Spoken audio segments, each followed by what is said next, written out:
Assalamu alaikum. How are you all? I hope you all are fine and safe at home. From today we are going to start video lessons. So in today's video lesson we are starting first chapter of CEC second year civics, that is Indian Constitution historical context. So in this chapter we will have these side headings for today. Introduction of Indian Constitution, national movement and causes of national movement. Okay, we will start with the introduction of Indian Constitution. What is the Indian Constitution? Indian Constitution is a document of rules and regulations. Okay, and when it came into force? It came into force on 26 January 1950. Okay, and this Indian Constitution has a history behind. So the history of Indian Constitution starts with national movement. National movement is what? National movement is nothing but the struggle of our national leaders to achieve independence and a native constitution for our country. They made relentless efforts. They made untired efforts to achieve independence and a new constitution for our country. So here there are some causes of national movement. Means these national movement have some causes. Causes means reasons. There are some reasons to start national movement in India. Very first reason is British colonial rule.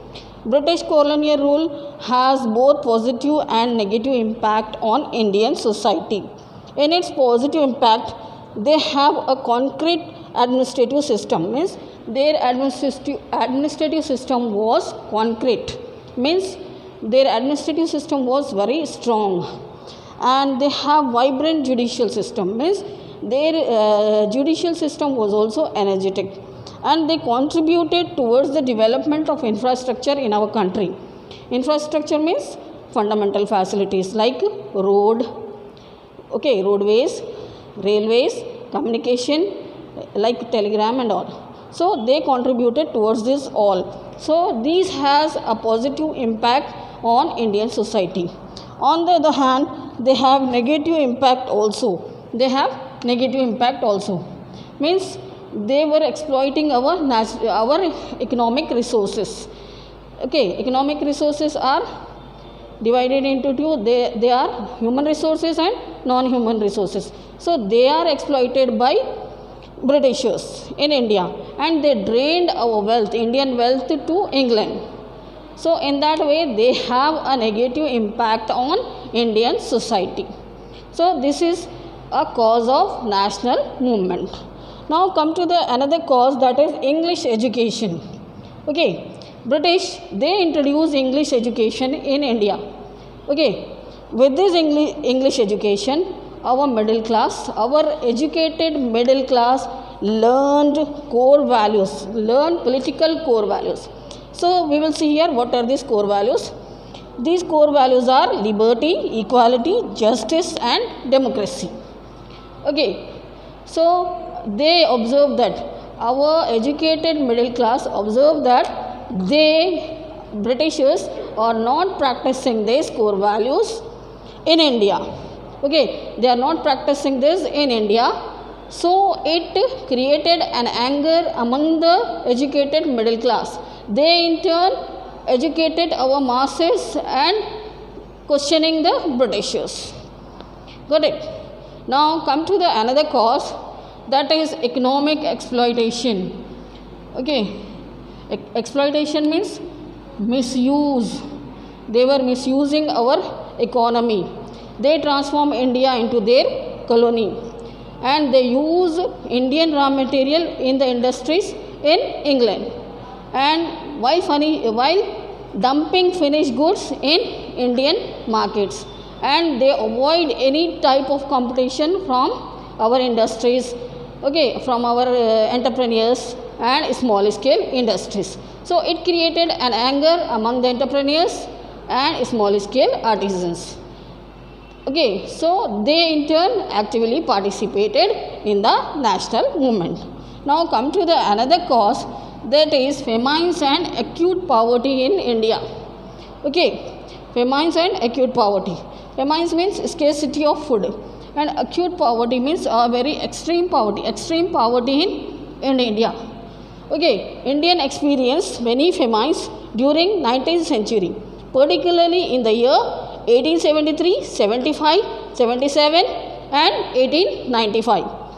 So, here in these years, many people were dying due to starvation. Okay, due to lack of food, people were dying. So, it created an anger, it created an unrest among the people, and people in turn actively participated in the national movement. Now come to the another cause, that is press. Okay, press is a medium of medium of expression. So it is a mass media and it is a medium of expression of our thoughts. So many newspapers, dailies and journals, it played a very important role, okay, in arousing the feeling of nationalism and patriotism among Indians.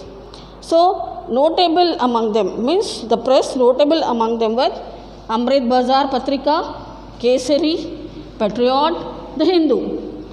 Okay, so they played a very important role in arousing the feeling of nationalism among Indians. And many eminent leaders like Motilal Nehru, Surendranath Banerjee and Bal Gangadhar Tilak, they were actively participated in the they were actively contributed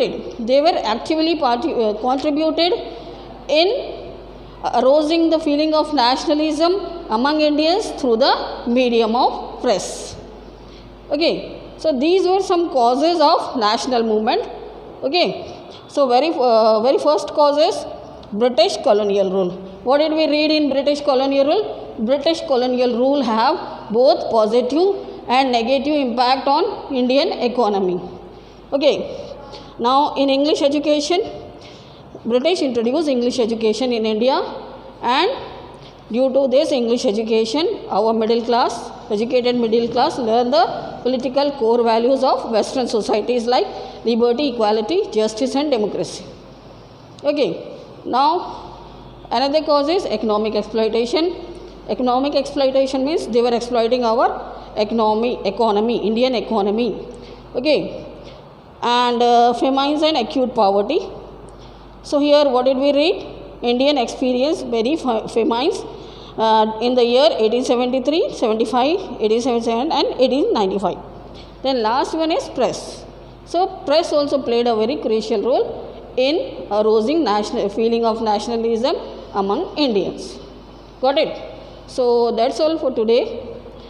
Before winding up, I am giving you a question. Okay, so you have to do this question on an A4 size paper. You have to write it one time on an A4 size paper and submit it as an assignment. So here the question is, what are the causes of Indian national movement? Okay, so you have to write it one time on an A4 size paper and submit it as an assignment. What are the causes of Indian national movement? That's all for today. Have a good day.